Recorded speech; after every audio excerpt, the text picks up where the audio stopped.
ومن حيث خرجت فول وجهك شطر المسجد الحرام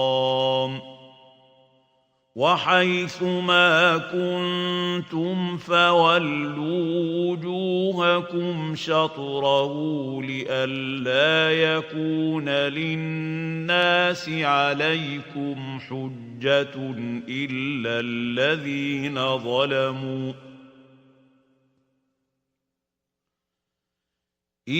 الذين ظلموا منهم فلا تخشوهم واخشوني ولأتم نعمتي عليكم ولعلكم تهتدون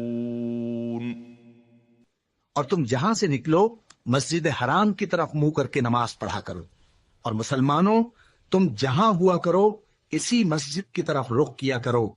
ये ताकीद इसलिए की गई है कि लोग तुमको किसी तरह का इल्जाम न दे सकें, मगर उनमें से जो जालिम हैं वो इल्जाम दें तो दें। सो उनसे मत डरना और मुझी से डरते रहना, और ये भी मकसूद है कि मैं तुमको अपनी तमाम नेमतें बख्शूं और ये भी कि तुम राह रास्त पर चलो। And from wherever you go out for prayer, turn your face toward Al-Masjid Al-Haram.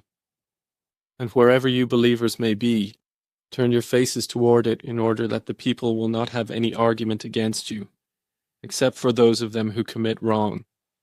So fear them not, but fear me. And it is so I may complete my favor upon you, and that you may be guided.